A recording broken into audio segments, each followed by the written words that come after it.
Okay, so I think that we're going to get, I got to say it a few times.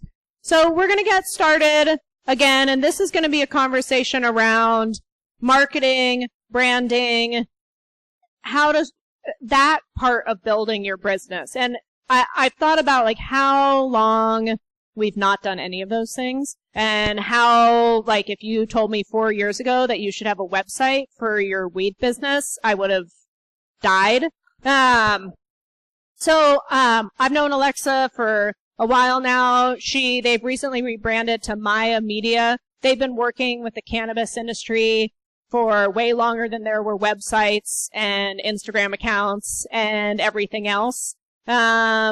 She loves fish and the food and the band, mostly the band. And she knows quite a few of you, and so she's going to talk about how to brand and market your cannabis business.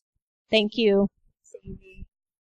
Thank you, everyone. Thank you especially to Amy and Megan and Tyson and everybody at Dope, obviously, for hosting us, and everybody who's willing to step into the limelight, because now is the time. And just a little bit of background about me. I'm the co-founder and marketing director of Maya Media Collective. We're a local design and marketing firm specializing in the cannabis industry. I was also one of the people that used to avoid Neil at New Seasons about 8 years ago. No longer have to do that, which is awesome because Neil is really smart and a good guy, so don't run away from him. So really, I'm also really grateful that I'm kind of the third person or the third kind of group of people after everything that Neil and Mike and the other guy whose name I don't know talked about, and then Amy's updates, because I feel like there's a little bit of fear right now with all this unknown and uncertainty, and it's making people like, wait, is it time to brand? Is it time to do all this? What do I do? All these expenses, I'm not really sure. But one thing that Neil was really talking about that we're passionate about at Maya is figuring out ways to differentiate yourself. So whether it's, you're only sun-grown and you're all organic, or you've got low THC product because not every new person to marijuana can take dabs. My God, that's one way to knock on the doorway to hell. So you gotta right? Woo! Seen some demons in there. And so the differentiation is not just in, I have this product and I have X product. It's also in who you're really talking to. And so when Amy and Megan invited me to talk about websites and social media and public relations, of course I couldn't do that without talking about branding, because branding is first and foremost. And for those of you who are feeling like, oh my God, this is really scary stuff, what do I do? Now is a really great time to either build or strengthen your brand, because we know something's happening. We know that some sort of medical and rec is happening. We don't know exactly what it looks like, but being not just first to market, but first to market with your message is going to be super, super important. So obviously, we have a formula at Maya because we've been doing this for a while with branding. And the 4-step process for us when we're developing a brand is discovery, brand positioning, brand communication, and brand management. And I think that the discovery is possibly the most important part, because that leads to what's called your unique selling proposition. And I spoke about this at a growers event in the summer, so I'm not going to bore you too much with this again because a bunch of you were there. But really your unique selling proposition is that which you propose to sell that is unique and different from everyone else.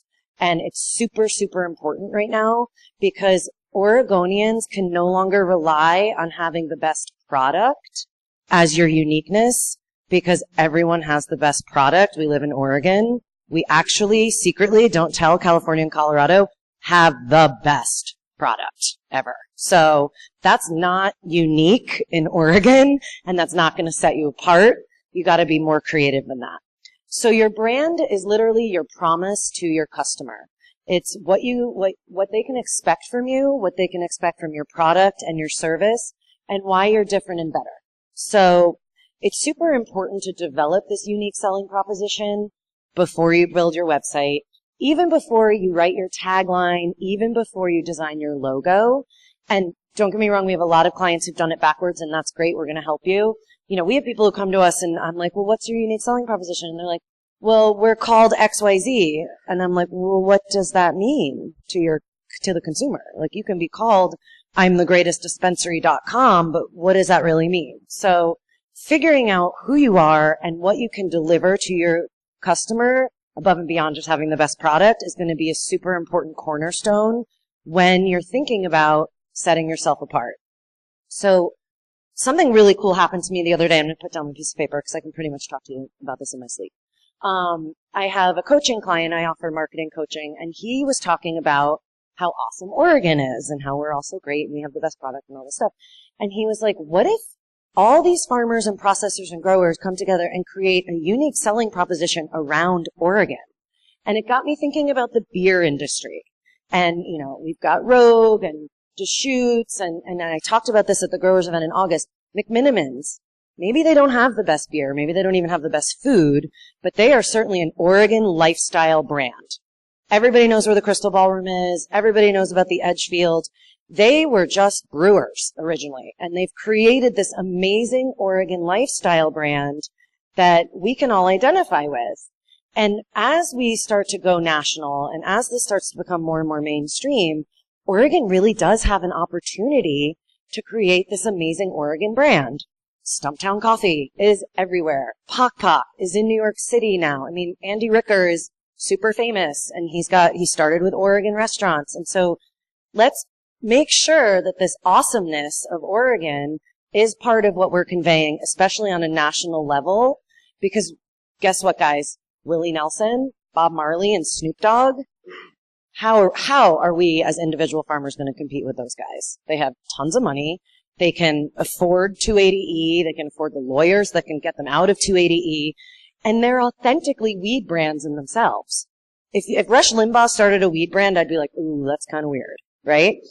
Snoop Dogg's a weed brand.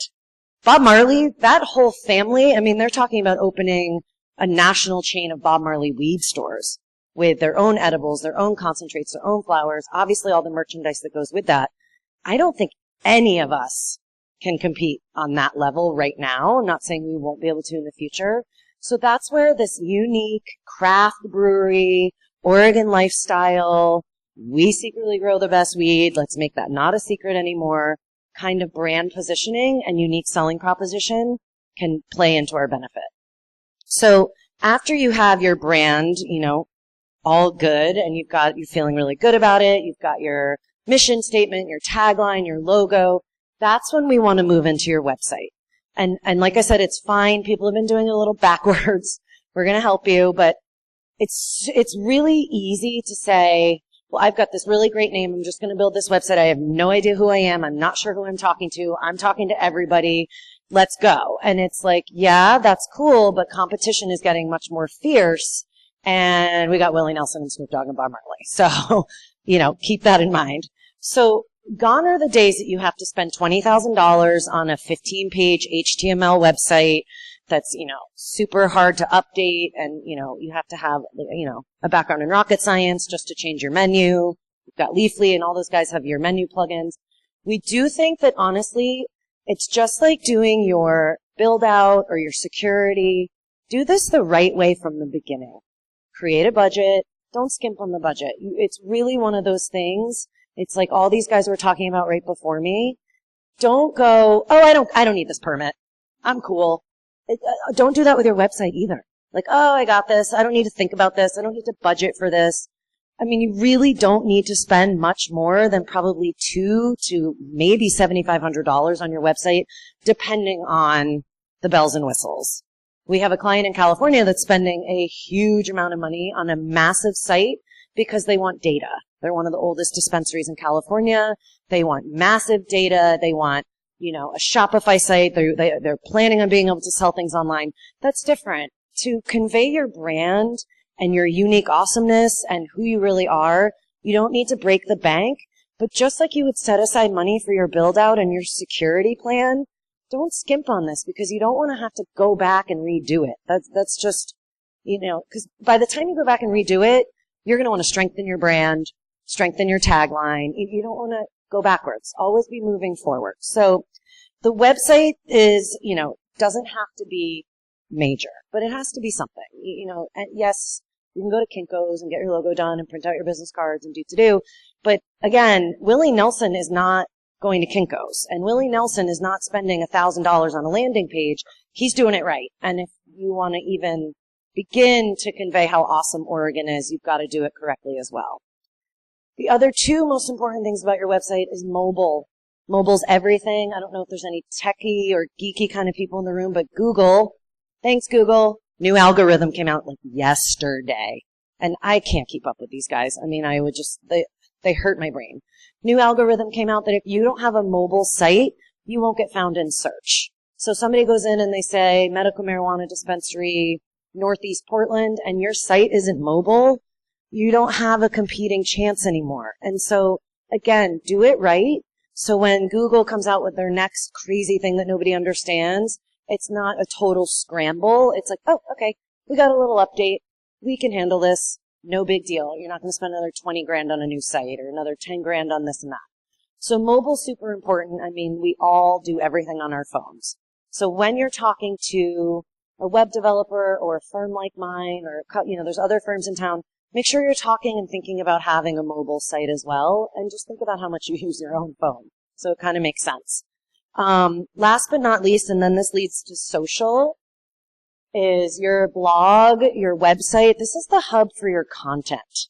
And the content is key right now because not really everybody's getting it. And so again, this room gets it because you're here learning. And so you're going to set yourself apart by saying, okay, so how can I deliver fresh, reliable, and informative content to my would-be customers, to my potential clients, to set yourself apart, to make yourself not just look and seem like an expert, but to actually make yourself an expert. Because we are experts. I mean, most of us have been in this industry for longer than we would tell most of our parents, right? Long enough to avoid Neil at the grocery store. And so we are experts. Most of us do know about cannabis, and we do know what we know about it. And so your website is not just, your place for people to find you and find your location and get to know you. It's also a place for you to start being that shining example of reliable, expert, content, helping people who maybe are new to marijuana. Because remember, one of the fastest growing demographics is women aged, 40 to 60? And these are the ones who don't want to take a dab necessarily. And these are the ones who are a little nervous to eat the whole cookie, or, they want the kind of Cheryl Schumann, Beverly Hills Cannabis Club vibe. And they should have that. I should have that Hope vape that's $2,000. I can't wait to buy it. But what we need is information.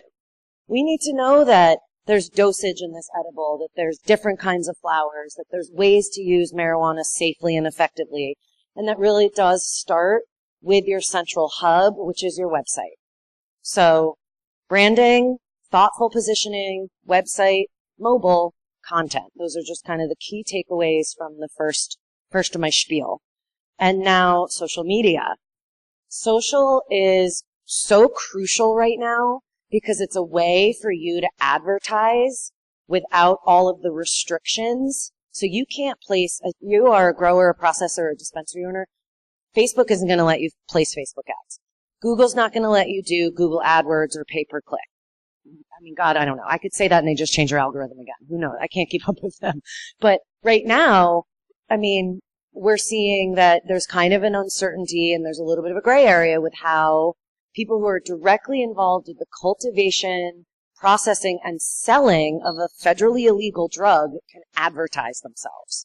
And so as much as we're doing a lot of old school advertising, I've got a good client here. They're my best friends. We've done a lot of old school. We've done talks at the library because we wanted to reach people. And so as much as I would emphasize going old school, print ads, billboards, community outreach, your social network is also super important because you're able to post your content there.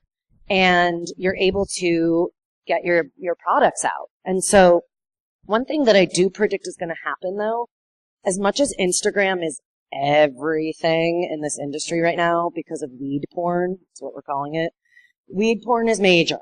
But we're also looking at weed porn as Oregonians who know weed, who can tell the difference between, platinum Girl Scout cookie and regular Girl Scout cookie from a photo.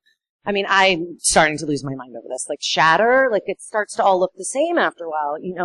As much as weed porn is super, super important, will it really matter to the audience that isn't already well versed in cannabis? Until we have a scratch and sniff app, which somebody's got to develop because that would be crucial for weed, we're relying on pictures. And pictures are great. Pictures are everything because if you don't have the best product, again, you're in deep trouble. But I'm predicting that we're going to need more than that, especially as rec comes on, especially as people are looking for information. And that's where things like your Facebook page and your blog tie in together. And that's where I really, really talk with our clients about content marketing, writing blog posts on guest blogs, writing your own blog posts, participating in forums, writing for e-zines. There's e-zines that are allowing medical marijuana articles right now it's like holistic health, I think is the category. Writing for other magazines, writing for other publications, and tying that into your Facebook feed, your Google Plus account. That's a whole other can of worms, but oof. And really setting yourself apart with more than photos, because as much as that's important right now and it's everything right now, it's not going to be the only everything forever. And so being able to position yourself as an expert, as a writer, and I know not everybody loves to write, but certainly there's going to be people on your team that are happy to write articles with you or that are happy to run your social media. And so that content really ties your blog and your website into your social. And so when you write an amazing article or you're featured in the newspaper or you're speaking at an event, make sure that that's on your Facebook page. Make sure that there's at least a little mini blurb about it on Instagram. Unfortunately, Instagram doesn't let you link to things, but, it breaks up hey, this is, weed, shatter, okay, there's content. So Matt and Megan, these are my best friends at Pure Green, and we work really hard on this together. And we always talk about over-delivering value in the form of fresh and relevant content because that positions you as an expert. And when you educate, you become a leader. And when you're a leader, you're an expert. And when you're an expert, you're trusted. And this is something that you've heard your whole life, I'm sure. People do business with people they know, like, and trust. It's that simple. And if they trust that when you walk in and you say, you know what, I haven't really used cannabis since 1967, they're not going to hand you a 100 milligram cookie and tell you to go home and eat it, and good luck out there. They're going to say, okay, I get it. Here's an article I've written. Here's where I'm an expert. My bud tenders are well trained. We're listening to what you need. We're providing value. And if you want to Google me or Google my company, you'll also see that I'm writing here and I'm speaking there. And that's going to be super important, even if you're a farmer or a processor, because people are looking for information, especially in an industry that's brand new. And you have an opportunity to become a leader by providing that information. And then you get found in search easier, and you have all this stuff to back up your weed porn, right? So that's a good thing. And then I guess I'm kind of cruising, so that's probably good. So last but not least, sorry, question?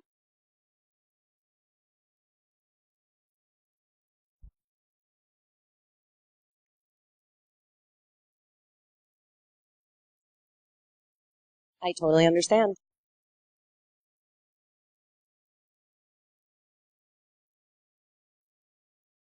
Yeah. I think, I don't know if the farmers need to go out and write an article about their secret tricks, and what fertilizer mix they're using and all that. What I'm really talking about more is thinking about people who are coming into this industry who are looking for a leader, who are looking for someone who's like, look, I've been in your shoes. I understand this is scary. I'm scared too. None of us know. Amy's the lawyer and she has no idea what's going on. She's just like, this could change it today. And that's where there's that fear. But right now,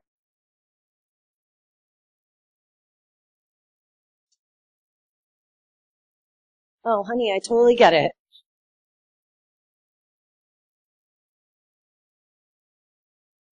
I I totally get it. Yeah. Yeah. I think what it comes down to is that risk-reward ratio. That those of us who've been risking our lives for this for however many years have also been rewarded. So you've got to just say, you know what, this is okay right now. This is legal in my state. I'm certainly not going to, talk about shipping things across state lines or, whatever things people were doing in the past, but more thinking about content as a way to help somebody who's new to cannabis, as a way to, no worries.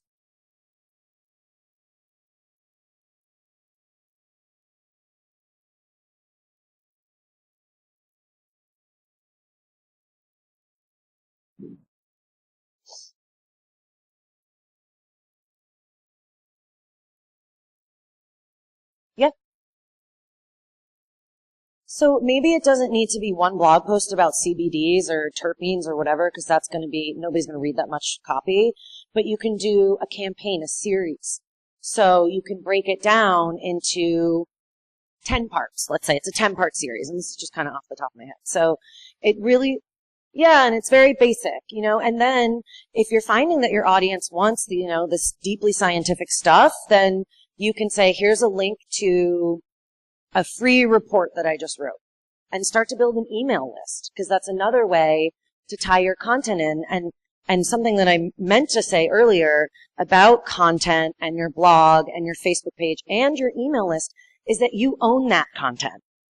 And if Google changes their mind tomorrow, you still own that content, and you can find maybe a different outlet for it.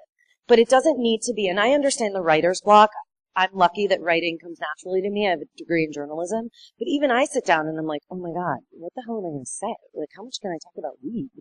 But if you think about breaking it into 5-part series where it's very basic, and then, there's always that, for more information, give me a call. For more information, come into my dispensary and talk to a bud tender. For more information, download this free report. And so you're connecting. And when you have writer's block, you can write, you can still write kind of fluffy, fun things and be getting your credibility out there. So it can be like the 5 ways to eat edibles without knocking on the doorway to hell, right? Or something like, you know what I mean? Take a bite and see how you feel kind of thing. And it doesn't always have to be so scientific, and it doesn't always have to be total fluff. There's a balance. And I think just for all of us who do have fear, when Amy was just talking, I was like, well, I have more than 40 plants and 2 medical cards. They're going to come knock on my door tonight? Is it back to the 90s? We all have fear right now. But risk-reward ratio, like, we're here because we understand that if we put a little out there, there's more of a reward. And we're pioneers, and we have faith, and we trust that we're going to be okay. And we've got Amy and Emerge, to help us stay safe and keep us cool and whatever. So I totally get it, and we can talk after. I have probably more tips I'm not thinking of, but don't overthink it either. And think about what, even do like a survey. Like, what are people who are coming to you saying they're looking for? And it's easy for me to talk about the women because I'm a woman. Maybe there's guys that have these needs that I don't know about. Maybe there's minority needs that I don't know about as a white woman, And so just starting to kind of put your feelers out there and starting to kind of just get your antenna up, I think will help you come up with content that's not either overly scientific or overly fluffy, or maybe it's both. Does that help? Cool. So public relations, I have a background in PR as well. PR is very different in this industry. I can't take your flowers and send them to every weed magazine in the country to try. I can't take your topical salve or your CBD oil for pets or whatever it is and send it out to all these different places. Old school PR, if you had a new something coming out, I would take a sample, I would send it to every blogger, every newspaper, followed with a press kit. And so that's not really possible. I think, door to door kind of sample stuff in Oregon is probably fine. So public relations is a little tricky for this industry. And again, it comes down to providing value. So we're finding that the best way for our clients who are growers, sellers, processors, all that, The auxiliary businesses, we all haven't made because we're not under the same scrutiny. So, my marketing company or your HVAC company or your law firm, we can do things a little differently because we're not federally, regulated. But as a grower or processor or dispensary owner, to get public relations on your team, you've got to think about community service. It's everything right now, especially because we're coming out of kind of a stigma around marijuana in the community, right? So, this dispensary is going to make my neighborhood unsafe. This grow is going to make, crime increase. We know that's not true. We know there's more security around these dispensaries than anywhere else, So really having a way to provide service in the community is an excellent way to just get some PR because I know Noelle Crombie at the Oregonian. She's the marijuana writer, and she's also a really nice lady. She's looking for stories. They're looking for stories. And if you own a garden store, let's say, and you start a community garden to feed the homeless, why wouldn't the Oregonian be on your doorstep? You know what I'm saying? If you own a dispensary and you do a campaign with a local charity that are starting to learn about the benefits of medical marijuana for XYZ ailment, that's news. It's not news when you open a dispensary on Sandy Boulevard, unfortunately. I wish it was. It's not news that you have the best product in town. It's not news. I want those things to be news too. I'd have a lot more clients and I'd have a lot more fun, but it's really not news. And what is news is when a cannabis company is going above and beyond just being a business owner and being a leader in the community. When you're part of organizations like this, when you're thinking about disenfranchised, underserved populations, when you're part of fundraisers and those kinds of things, that's news. And so getting creative with your public relations and providing community service, it's sort of a win-win because, first of all, we should all be providing community service anyways because we're all so fortunate to be here. And secondly, why not help lift the stigma on marijuana business by doing good things in the community? And thirdly, isn't it nice to get a little free press? And so it's a three-way win, really.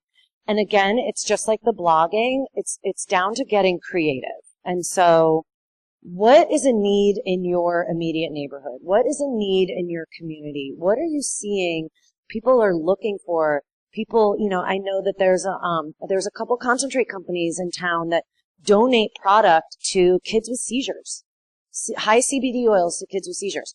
That's something that I can write a press release about. I can't write a press release about just how much CBD is in your tincture. So thinking about ways to lift the stigma, create community service, provide value, position yourselves as leaders and experts. These are all marketing, I don't even want to call them tricks, they're marketing techniques that will elevate you, that will allow you to compete with Bob Marley. Because we're Oregon, we're really awesome, and we've got this lifestyle brand that we can start creating in this state, but it's going to take a little more creativity than hiring a major advertising firm from New York City like Bob Marley did or, Willie Nelson's doing. It's going to take a lot more of what's already happening in Oregon, which is grassroots, that whole lifestyle brand, that community service, that we actually really care about each other in this state. And I think when we can integrate all of those into your brand first, your website second, your social, your content, and your public relations campaigns, it's not inauthentic. That was a double negative, and I'm telling you I'm a good writer. It's authentic. It's not weird for us to do that because that's who we are anyways. So with that, that's my rant, and I'll take any questions. Yes. So somebody I emailed with about edibles here, are you who I was emailing with? Okay. So I promised I'd talk about edibles. I know Luminous Botanicals is here. I'm going to start calling people out who I recognize. So let's talk about the sort of practical application of that piece. So who of you want to make or are making edibles? Good. You guys are like 45% of the market share, unless they license you in 2017, and then you are not yet 45% of the market share. So you all have sort of an exciting and daunting task in front of you. For those of you who already manufacture edibles, you are in a really tough spot.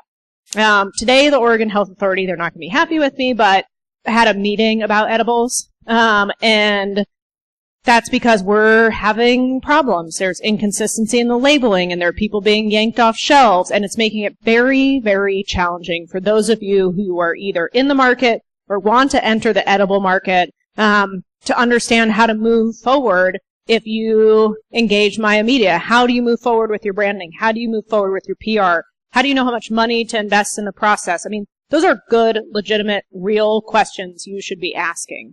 And so they had a meeting today to talk about what that packaging and labeling should look like. As you know, the Oregon Health Authority has no jurisdiction to regulate you edible makers, but they can get your stuff yanked from the shelves. And as you know, they have done so to many, many, many, many people. And so it's a very tough spot.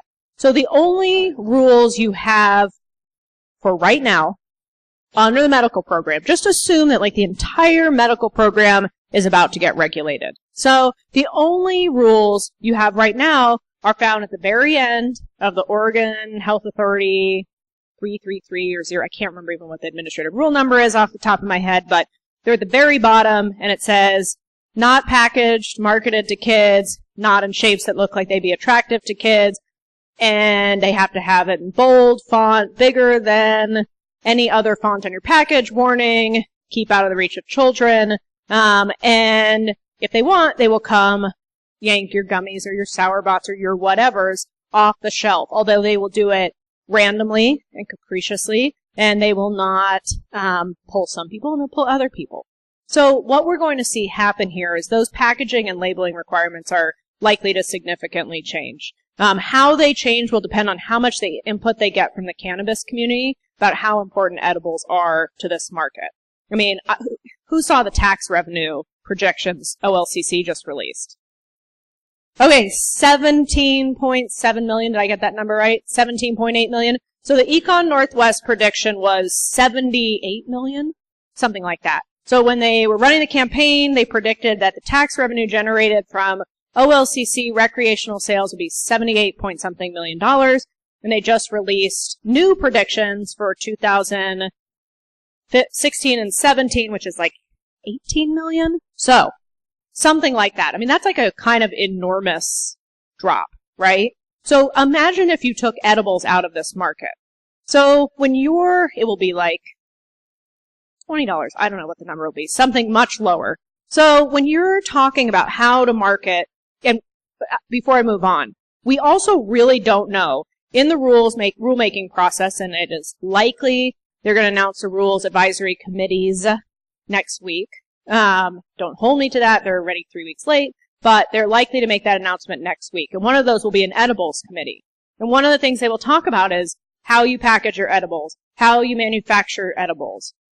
They're likely to control dosage. They are likely to control serving size. They are likely to kind of confine this to what Colorado is working on doing right now, although that's not perfect. So the question is how, as an edibles, and again, I promised I would talk about edibles, but I think this also applies to storefronts and advertising and what you can put on the inner matrix and what you put in your Twitter accounts. I mean, those are things that are going to start to be regulated, seriously regulated. So it really is important. We think about, and I talk to groups of lawyers all the time, this kind of like the groups of people who are dabbling in this industry. This is like a huge plug for you, but there's lots of people who are like dabbling in this industry. They're dabbling as accountants, and they're dabbling as brokers, and they're dabbling as lawyers, and they're going to fuck you up. And that's because they don't understand what the rules are, right? So, I mean, when you go and you try and hire a professional, particularly a marketing and branding professional, you are looking for somebody who understands the holistic implications of engaging in marketing a federally controlled substance. I mean, I heard you in the back asking the questions. Will you raise your hand? You were blonde, I think. You were asking the question. So, I mean, I heard you asking that question Like, what do you do? How can we put this out in the universe? I mean, you need really careful guidance. I mean, you should find yourself a lawyer to run those things by. Whether it's us or somebody else, you should find them. There's lots of great lawyers doing this work. Seriously, Matt Goldberg is in the back. Raise your hand, Matt Goldberg. He's awesome, and we are equal opportunity lovers at the Oregon Cannabis Association. So, I mean, one of the things that we can talk about is finding a professional who understands what the rules are and how to guide your marketing effort around those rules. Because you will feel really terrible when they yank your product because you went to a marketing group that didn't understand or care what the rules were. So, I mean, we are all kind of in this together. And whether it be edibles, whether it be, CO2 pens, whether it be whatever cool thing you're working on, it is important when you engage a marketing and branding person to fully understand what those rules are and the potential implications for not following them. Well, and that comes back to your content. So say Instagram tomorrow changes their idea and weed porn's nixed. Nobody's going to tell you can't write an article about terpenes in your strain or whatever. I mean, you own your content. We do have free speech in this country. I know that it's sometimes limited and regulated as well. But yes, when you have things like social media, they can change their minds. But you own your blog. You can continue to write fresh and informative content. And I do kind of have maybe a question for you. One thing that we're really, I'm going to just say it. One thing we're really concerned about at Maya is keeping up with all of this. I mean, I think we're going to have to hire somebody full-time just to deal with it. But also the FDA. I mean, if you have a topical salve that you're claiming does X, Y, and Z, you can't do that. You have to be very careful because, I mean, it's like even with kombucha, which is totally legal, or half the herbs and stuff I take from New Seasons, which are totally legal, I can't just be going around being like, oh, well, this tincture is going to cure X, Y, Z without the FDA. And so those are things that we at Maya really encourage the edibles companies and the topicals and all those companies to hire a really good lawyer first and to hire a really good project manager, because at the end of the day, even though we're going to do an amazing job for you moving forward, unless you have us or someone like us on retainer, you're going to need somebody internally who's like, hey guys, this just happened. Hey guys, this just happened. And so having a project manager is also a really smart move, because that project manager can be literally the person that's in touch with Amy or in touch with Matt, who's got all the updates, who's working with the FDA, who's, moreover than a marketing firm who we're happy to be on retainer. We'll do that for you. But it also makes sense to have someone internally, like we need someone internally who's keeping up on this stuff, because it is changing. And even if after it's fully legal, I suspect it's going to keep changing. I mean, yeah. So who saw that really shitty Lunchbox article? Where the guy ate the entire squib? Did any of you see that? So you should all go to Willamette Week and write a shitty comment. No offense, Willamette Week, if you're here. But I mean, one thing, usually we're really nice to press. But I don't see anybody here today. So what they did, and I mean, this is when we're talking about PR, and this is Lunchbox is a great company. They've done great branding. They have really, I think, worked really hard. If you don't know who Lunchbox is, you should go to your local dispensary and see what they're working on. And one of the reporters for the Willamette Week in their 420 issue, it was super irresponsible. No offense, Willamette Week. But went and ate the entire squib, which is not just one dose. It was going above and beyond how you're supposed to use it.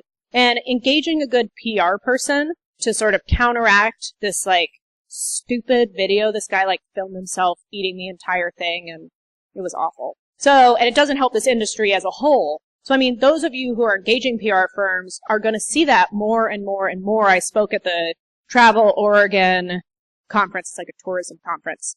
It's great to talk to a group of people who don't know anything about cannabis, because they are super excited about you. Really. And you should not underestimate that. So anyway, what I was getting to, the point of that, was that a good PR firm can counter that. They can get an article in the Mercury for you. They can get an article in the Oregonian. They can talk about how dosage is supposed to work. They can talk about the irresponsibility of, eating something beyond what's recommended. So, those are the kind of things a PR firm can accurately and appropriately handle for you. And the FDA piece is really interesting. I have been in dispensaries, and on the labels it says, cures depression and anxiety. And you're like, well, I don't know if it cures depression and anxiety. Maybe it does for some people, and maybe it doesn't, but saying that might get you in a lot of trouble. So, understanding how your packaging and labeling is received by the general public and might be received by the Oregon Attorney General, is a really important thing. And again, that's something that a PR company, somebody who, does branding and marketing can help make sure in connection with a lawyer or even not, what that marketing and how appropriate that branding is and what might get you in a lot of trouble. So, this is more complicated than just going to, Wyden and Kennedy, I just picked the, nearest people, and being like, make me a brand. You just can't do that. So finding somebody you like to work with who can do that is really important. Good.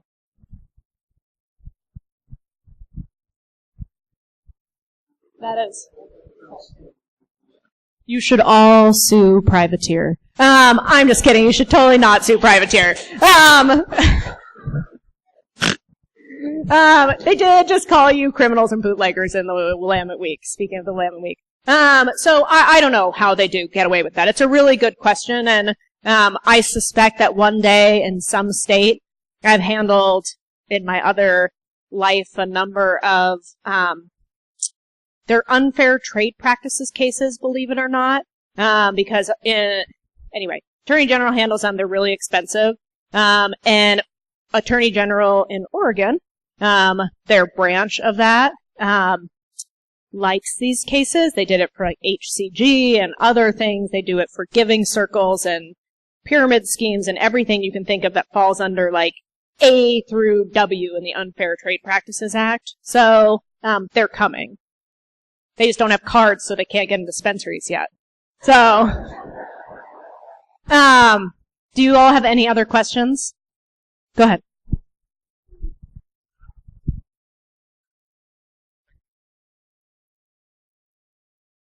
That is not what I said. So, oh God. For the record, I have never said that. What I think is going to happen in 844 is they are going to try and contain the program to understand how cannabis moves in Oregon and to try and, I think, push people towards the recreational market where the tax revenue is generated. How they're going to do that initially is going to be by limiting the number of plants you can have at a grow site. That's what they're going to try and do. But on the flip side, the good news and that sort of bad news is that they are going to create processor licenses that won't require card stacking. They are going to do some other good things. They'll probably create an edibles license, so you won't need to card stack to do that. They're going to create some sort of ability for you to transport product. So, there's going to be some trade-offs in that, but that is not an effort, I don't think, to completely eradicate the medical program, although you can all look at what's happening in Washington and make your own decisions, judgments.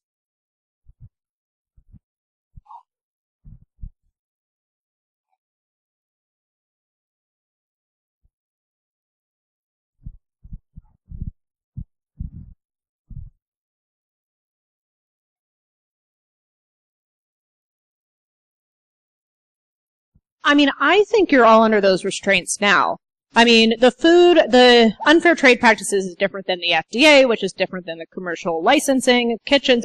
Those are all sort of interactive pieces. I think the Unfair Trade Practices Act applies now. I am not an unfair trade practices lawyer, but I happen to have handled a couple of those cases. And so, those things apply now. You cannot make a medical claim like that is unsubstantiated. That's why when you go to New Seasons, you see on the packaging, there's an actual phrase that you can yank out that says, this has not been tested, we're not doctors, we're not giving you medical advice, consult your own doctor. And you could have a wallpaper full of disclaimers and warnings if you wanted to. And the kind of flip side to that is saying cures depression and anxiety. So those things apply now. A lot of those, some of them are commercial statutes. You could argue this is not commercial conduct because you're not I mean, Bernard's our tax lawyer sitting in the back. I mean, we had just had a huge conversation about whether the UCC should apply or any of that should apply because it's not commercial conduct. And I mean, I tend to agree with the blonde that like, I still kind of huddle in a little ball thinking about this as commercial conduct because I think everybody's going to get arrested. But, I mean, so some of those are commercial statutes, some of those have commercial application. I can't speak quite to every piece of that accurately. It's not my particular area of law. But, I mean, we did just have this exact conversation for transportation issues.